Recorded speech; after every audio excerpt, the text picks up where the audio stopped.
The Where Our Minds Wander podcast may contain sensitive content and explicit language. Listener discretion is advised.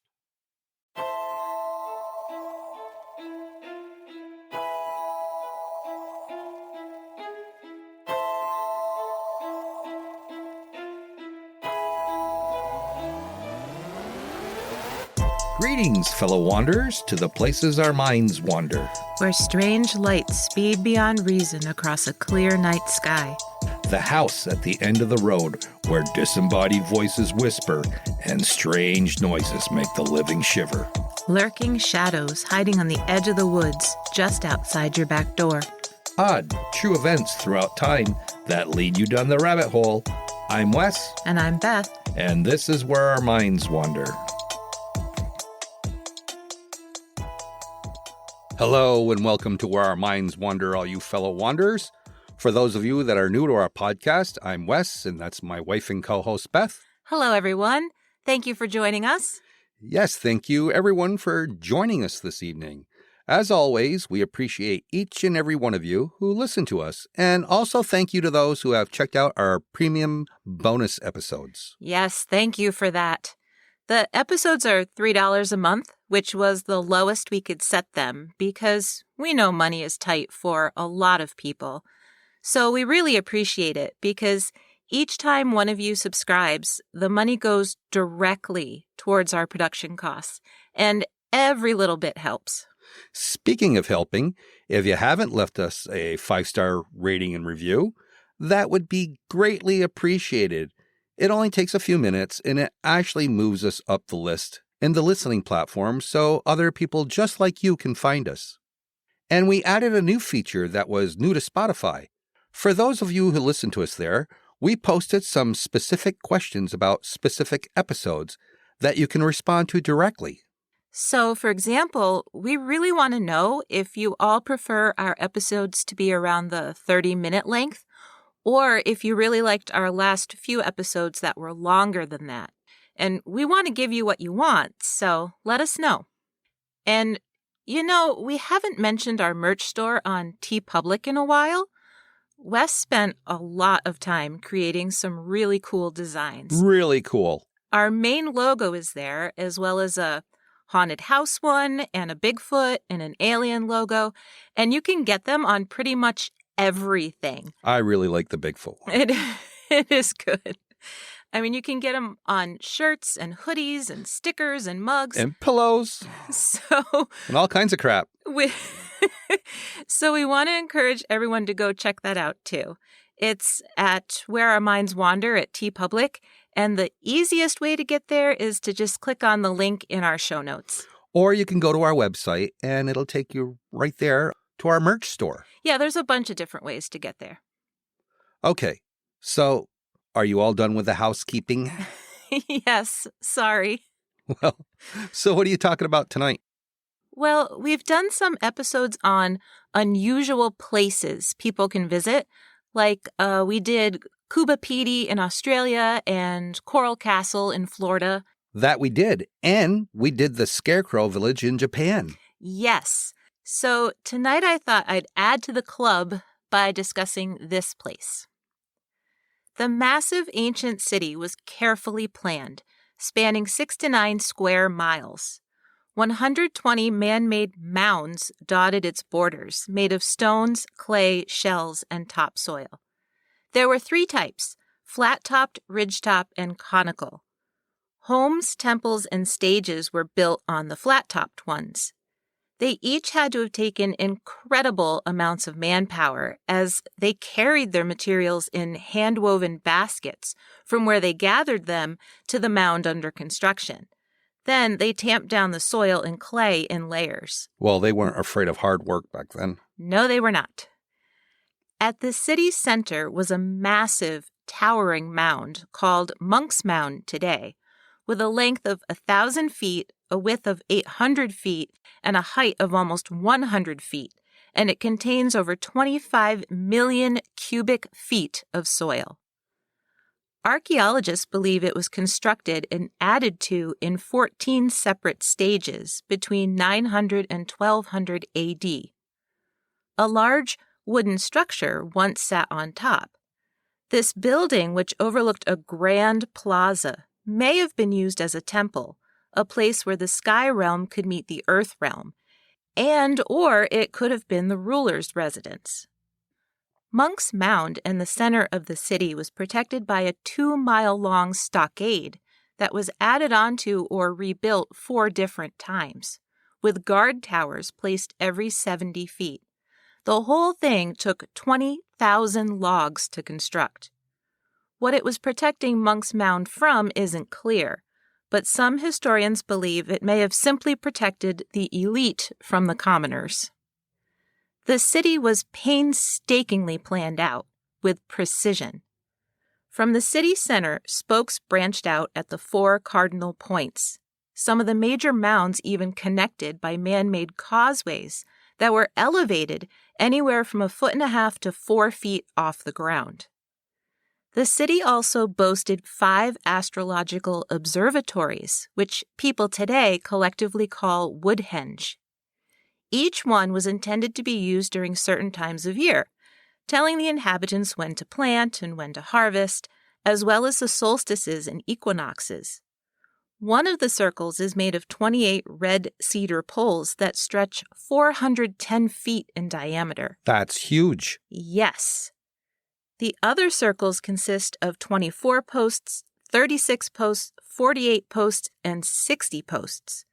The 5th observatory, which isn't entirely excavated today, contains a whopping 72 posts, so it would have been even way bigger than the other one. Busy beavers, weren't they? At its peak between 1050 and 1150, the city held between 10,000 and 20,000 inhabitants, which was more than London at the time. Some sites that I looked at even estimated that it was closer to 100,000 people. It was a religious and cultural center with farmers, traders, and hunters who obviously understood astronomy, and they worked with copper. They cleared trees to make room for more buildings, and women tended the fields but also crafted pottery and woven fabrics. The game of chunky was invented in the city and was played in that central plaza, a 50-acre plot to the south of Monk's Mound. Players rolled a stone disc and then took turns throwing a spear as close to the disc as they could get. The losers were sacrificed. I wonder why they called it chunky. I don't know. I don't think it translates to, American English chunky. It's spelled Chunky. So this kind of sounds like a Incan or Mayan city. I know. Their homes were built with wooden posts covered in mats and topped by thatched roofs, about 15 by 12 feet long. Many were connected together by courtyards and pathways very similar to modern-day streets. They even created a road, one that connects them to present-day St. Louis. Because, yes, although this does sound like an Inca or Maya city in Central or South America, it wasn't. It was right here in North America, in present-day Illinois, near Collinsville. No way. I've never heard of this place. I hadn't either. How come I've never heard of this place? I know. What the hell? And if the estimates are right, there wasn't another city in North America that surpassed its peak population until Philadelphia did it in the 1780s. But by then, Cahokia had been abandoned for over 500 years. Wow. Small villages first sprang up along Cahokia Creek around 600 CE. The farming was so good due to the Mississippi River and rich soil that thousands of people migrated to the area, and the incredibly well-planned city began to take shape, establishing a trade network that may have extended from the Rocky Mountains all the way to the Gulf of Mexico. That's massive. One of the interesting things throughout Cahokia's existence is that a large percentage of people in the massive city were not from there. An entire third were transplants who had come from other places. Archaeologists were able to confirm this by DNA testing the teeth that they found in burial mounds. So it's more or less a massive melting pot. Yeah. Wow. Right here in North America. Who'd have thunk it? The people who came to Cahokia, which is what the city's called, although that's not its actual name, like we don't know what the actual name of the city was. The people that came there were from Natchez, Pensacola, Choctaw, and the Ofo tribes. And they started calling it Cahokia because that was the last known tribe to live in the area in the 1600s. Well, that makes sense. But here's the thing. No one knows why this incredibly successful, well-planned city was completely abandoned in 1350, or why so many of the burial mounds show great violence. Yeah, that seems to be the case in many places. The violence, or that they all disappeared? Well, if they just up and disappear. Yeah, and I'm going to explain why they don't have any clue why. I don't want to give it away yet. Okay, I'm sorry for interrupting you. It's okay. So in Burial Mound 72, for example, teams from the University of Wisconsin-Milwaukee discovered 250 skeletons. The mound itself is 140 feet long, 72 feet wide, and 10 feet tall, but the skeletons were discovered in smaller mounds within the bigger one. In the very center are the skeletons of a 45-year-old man and a woman. The woman is covered in 20,000 shell beads laid out in the shape of a falcon, and the skeleton of the male is on top of her. But he's facing up, like she's facing towards the sky. Then there's the shells in the shape of the falcon. And then he's on top, but also facing the sky. Right. He's not like facing down. It's not like they were, buried doing the dirty deed. They were not eternally connected, no. Some archaeologists believe that the man was the ruler of Cahokia. And neither of these skeletons show violence, but the 53 sacrificed females nearby certainly do. Oh.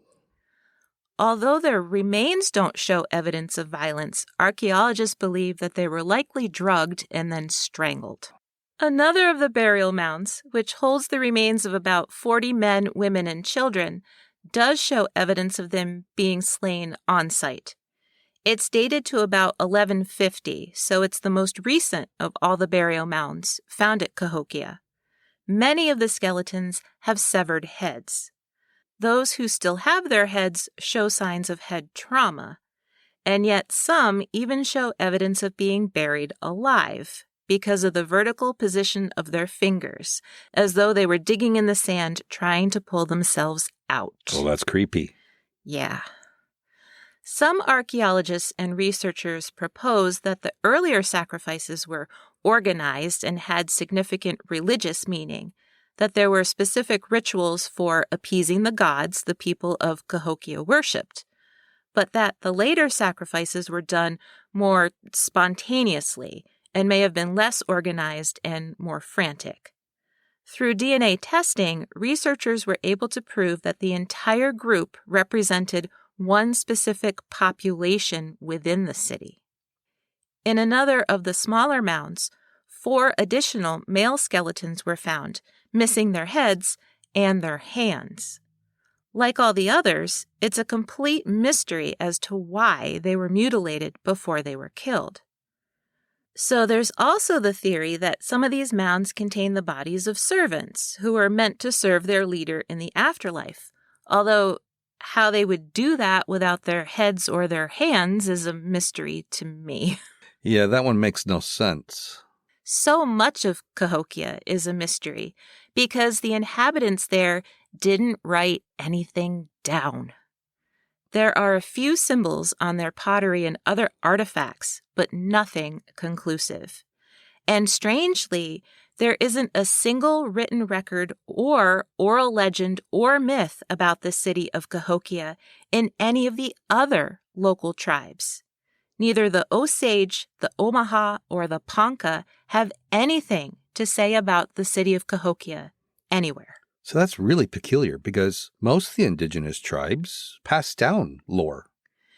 Yeah, and so they're wondering, why didn't they ever mention this other city in any of their own lore? Like, even when maybe if they weren't there all along and they arrived there, you would think they would have some mention of the ruins of this city or something. Yeah. So we have absolutely no idea whatsoever as to why the people of Cahokia completely abandoned their city. There are the usual theories: war, famine, and drought. And with the exception of war, since there's no evidence of that, the famine and drought ideas might be the best contenders that we have at the moment. Around 1250, we do know that climate change did happen, causing the Little Ice Age. Serious drought did hit Cahokia, lasting a whopping 500 years, which, ironically, is when they flourished as a society. But then, when a period of great flooding followed the drought in 1200, the city just died off. It could be because their staple crops of corn and beans couldn't survive the overly wet conditions, and they just couldn't sustain their large population. And I don't know what they were trading with the other civilizations. Remember, I had said in the beginning, their trade capabilities were massive. Right. So it must have been that they couldn't get what they needed from the other places, which is what the people of Cahokia managed to do for 500 years. Despite their advances in astronomy and city planning, it could have actually have been lack of sanitation that forced them to abandon the city. One theory I found is that their waste disposal was so bad that they accidentally made everyone sick. Their water supply was so tainted that mass numbers of people left Cahokia for cleaner cities. I found that really interesting.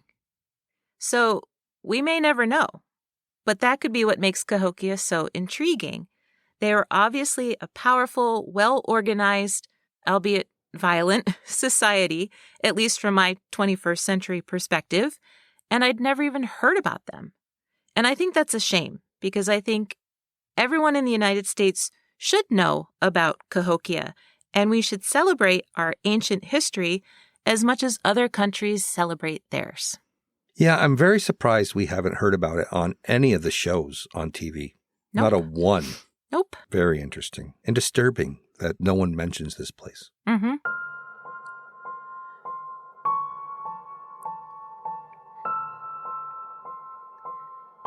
We tend to enjoy a sunset and a full moon for all their beauty.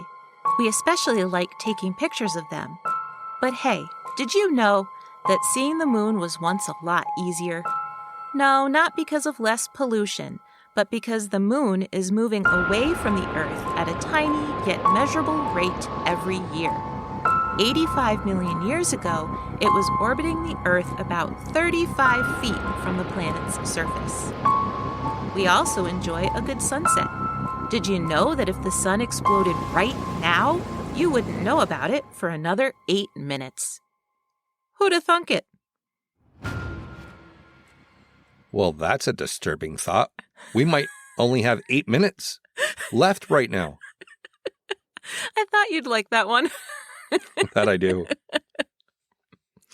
So what are you talking about tonight, my dear? Well, tonight I'm talking about those wild and wacky ancients. Not the ancients of Cahokia, though, right? No, not the ancients of Cahokia. Cahokia. Tomato, tomato, potato, potato. Maybe that's why you've never heard of it, because you're calling it the wrong thing. Well, then. Should we... Third time? Try it once more? So now that you're done laughing at me, are you ready to hear about my story for tonight? Yes, I am. Some of the listeners might be, interested. Aphrodite, the Greek goddess of love. Her name conjures up images of a beautiful woman, dressed in robes, her hair piled on the top of her head, golden armbands on her arms. But did you know that Aphros, the root of her name, means foam? I did not. Well, now you do. And that she was born from the foam that came out of Uranus's severed genitals after Cronus threw them into the sea?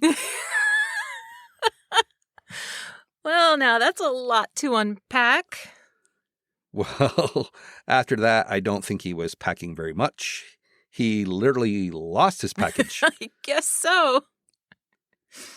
You might have known that if you would have studied Greek mythology. Well, I did study Greek mythology in college, but I definitely don't remember that part. Aphrodite is the goddess of war and of the sea, for obvious reasons, but she is most well known for being the goddess of love and fertility. Okay, so why the mini lesson on Aphrodite? Well, because I came across an article that caught my eye and it relates to her. So I thought I'd start off by explaining where the topic originated from. Okay, what's the topic? Weird aphrodisiacs throughout history. Oh. People have been using aphrodisiacs for thousands of years. I mean, even today, people swear by certain foods and certain music, maybe a certain perfume or an aftershave. But this article really caught my eye, and I decided to delve into it a little bit further.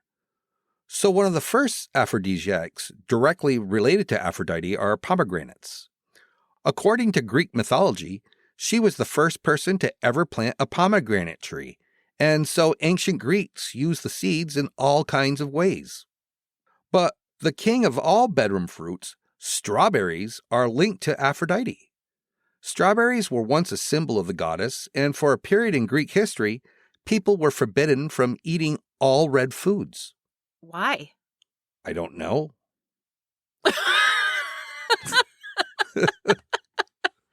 Sometimes there's just no answer for these things. I tried to find the answer because I knew you'd ask, but I couldn't find anything. Okay. But because red foods were forbidden, they gained an air of mystery, especially the strawberry. When people couldn't get their hands on them, they became a luxury. And in later years, if you found a double strawberry, you were supposed to break it in half with your partner to ensure true love. Aw. Which is interesting since in this country, strawberries have been linked to Valentine's Day forever, or any romantic night generally. Dipped in chocolate, of course. Right, which we'll talk about that stuff later. A third food that was tied to Aphrodite, in a way, are artichokes. In Greek mythology, Zeus is credited with creating artichokes after he was rejected by a beautiful woman. He got mad and turned her into a thorny thistle, which people decided tasted pretty good, despite how difficult they can be to prepare. In later years, Catherine de' Medici brought artichokes to France when she married Henry II. She was known for being quite amorous, and the artichoke was forever tied to romance. A 17th century French writer named Dr. Nicolas Venet, who happened to be a writer and a sexologist. Wow, they've been around for that long? Apparently. Anyway, he wrote that Swedish women would feed artichokes to their husbands when they were feeling neglected in the bedroom. Huh. In fact, there are several foods that we would consider common, everyday foods today, that moved to the forefront as the best aphrodisiacs over history. For instance, asparagus. Huh. That's not what I thought asparagus was known for. Now, several cultures have ascribed to the theory that certain foods were good for you if they resembled the organ that you were trying to cure issues with. For example, kidney beans would help with kidney problems. One article said that before their wedding day, French men once dined on asparagus for all 3 meals, hoping it would help them out on their wedding night. But I'm sure it probably just made their pee turn green and stink. And asparagus is not exactly a flattering way to... I wouldn't use asparagus to compare it. Do you know what I'm trying to say without actually saying it? Right. Well, it's kind of a phallic symbol in a way, the asparagus. Yeah, but not a positive one. It doesn't have... There are other... Never mind. I think I know where you're going with that. And I'm trying not to say it I'm trying to say it without saying it. Continue. Another culture that believed in the eat the same shaped food as your problem areas were the Aztec. When Spanish conquistador Cortez arrived, Montezuma gave them ahucatl, which means testicle. Oh. They were said to be so potent in their ability to spike the libido that virgin women were not allowed to leave their homes while they were being harvested. Ahucatl became avocado. Aha! Which is a lot easier to say. When King Louis XIV of France needed some help in that area, he turned to avocados, calling them le bon peur, or the good pear. But if the idea that food resembling body parts didn't work, you could go with the idea that the body was made up of 4 humors: blood, yellow bile, black bile, and phlegm. They needed to be kept in perfect balance. If a woman was having issues in the bedroom, she could add an aphrodisiac to warm the humors. But if a man was having issues, it was most likely because he needed to cool down his humors, and the perfect remedy was windy meats. What in the world are windy meats? Beans. Oh! So back then it was believed that in order to perform, a man needed to be pumped up by the wind, and windy meats would ensure that you were quite gassy. Are you serious? Unfortunately, yes. Wow, I'd be pumped up all the time. But back to Montezuma and the Aztecs. So chocolate. You had mentioned chocolate-dipped strawberries earlier. I did. And the idea of them as an aphrodisiac does make sense when you combine the Greek belief about the berries and the Aztec beliefs about chocolate. Montezuma had many wives and supposedly drank 50 cups of chocolate a day in order to keep them all satisfied. That's a lot of hot chocolate. That's a massive amount of chocolate. And I think I wouldn't be able to perform after 50 cups of chocolate. I just want to lay down and take a nap. But teach their own.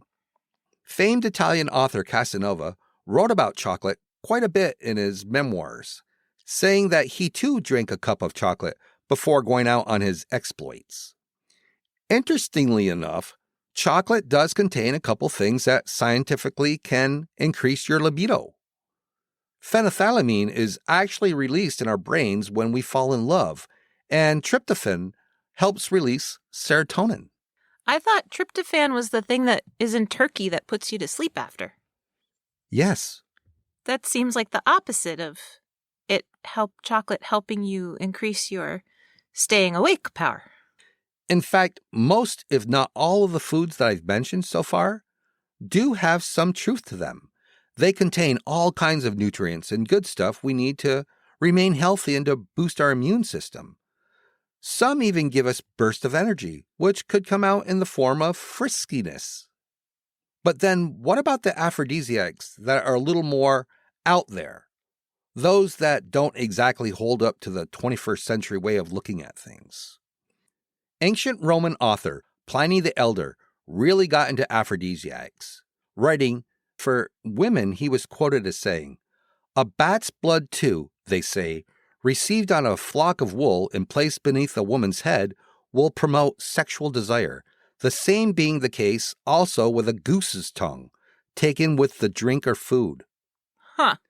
For men, he says, the right lobe of a vulture's lungs, attached to the body in the skin of a crane, acts powerfully as a stimulant upon males. You take the right part of a vulture's lung and attach it to the skin of a crane? That's what he says. And then what do you do with it? Are you supposed to hang it around your neck, or are you supposed maybe I don't want to know what you're supposed to do with it. I'm not quite sure. He also said an effect equally produced by taking the yolks of 5 pigeons, eggs and honey mixed with 1 denarius of hogs layered, sparrows or eggs of sparrows with the food. Okay, well, eggs and honey and fat don't sound too bad, I guess. He also claims by wearing the right testicle of a cock attached to the body in a ram skin. That's supposed to help you out too, huh? Yes, that's supposed to help you out also. Oh. I just don't know how you think would scare most women away. He also spoke highly of skinks doused in human urine. Now, a skink is a lizard, and he referred to bits and pieces of skink doused in urine as being highly effective. Okay, I know everybody can't see my expression on my face right now, but... Well, all I got to say is thank God for Viagra. I mean, I guess you kind of did what you had to do back then, but God, that's going a little bit too far. They'd eat it? The lizard doused in human urine? They'd eat that? Yes, some of them I believe they ate, and others they may have worn them like in a necklace. Okay. Or maybe like putting a rabbit's foot in your pocket for luck. Right. But this one was to get laid. I think everybody figured that out. Ding ding for obvious. So, from what I know, the skink's feet were especially potent. Who knows if any of those were as effective as gladiator sweat, though? Oh, gosh. Ancient Roman servants had a special tool that they'd use to scrape a gladiator's skin with while he was enjoying a bath. This tool would collect grime, but also his sweat. Then the sweat would be collected into bottles and sold. Would they drink that, or would they put it on their skin? Well, they'd mix it with dirt and olive oil, and some people did rub it on their faces because they thought it would make them look more youthful. But in the case of wanting it to improve your love life, you'd drink it. Ugh. In medieval Europe, some women would knead dough against their naked bodies before baking it and serving it to their husbands.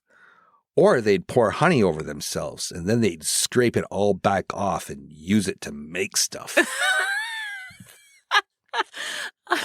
I'm wondering, dear husband, why your tone of voice changed when you read that part.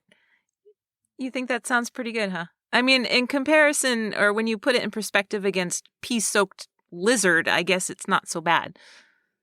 Right. Well, can you imagine coming home from a long day of work and your loved one's in the kitchen and she's getting ready to bake you some bread and, put some added extra love into it. But back then, they didn't bathe very often. So when they were rubbing the dough on their bodies, you don't know what else they were rubbing it in because they didn't bathe as much as we do now.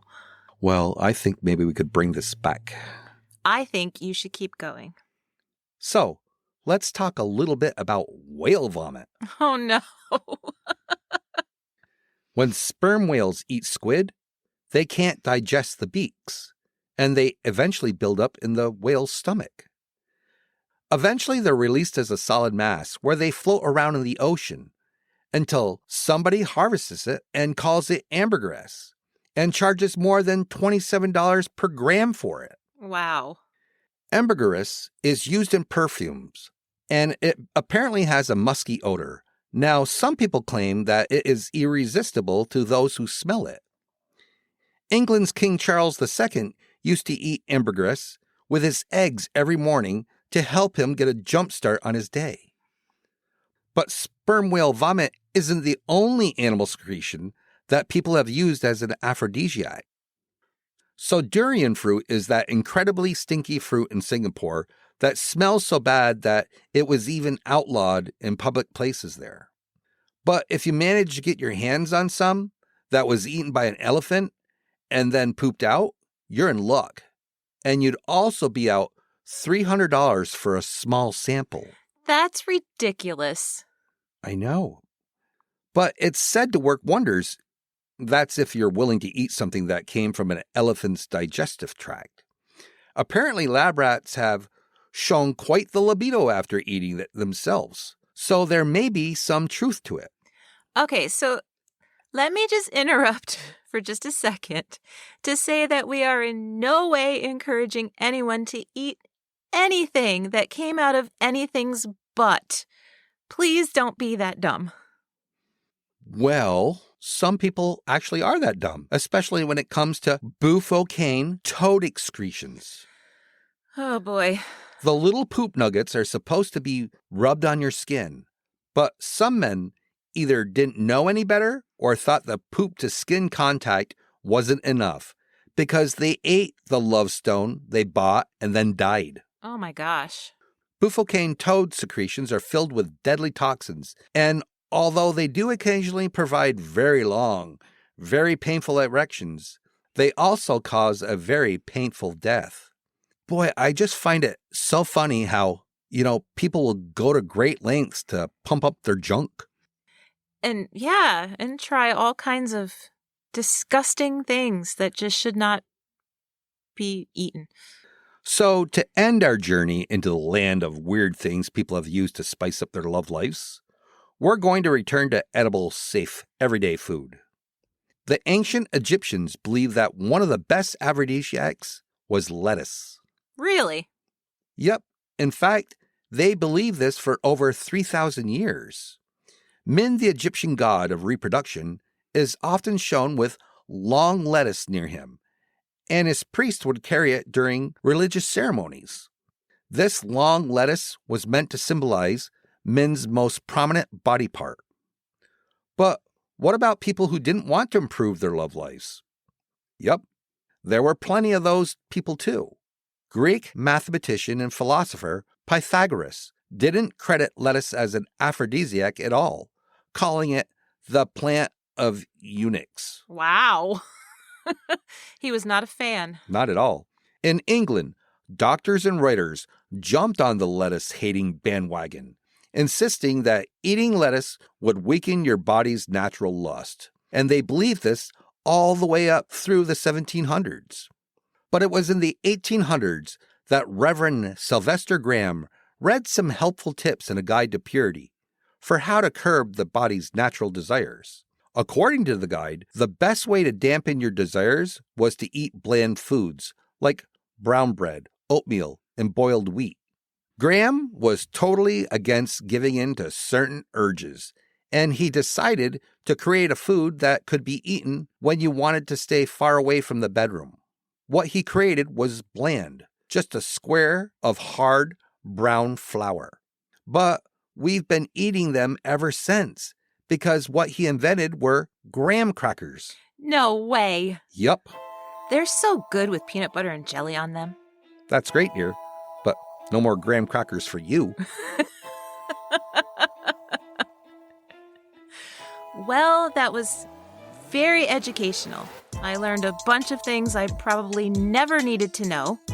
But if all of you want to learn more about Cahokia or the weird aphrodisiacs people have used, you can check out our sources in our show notes.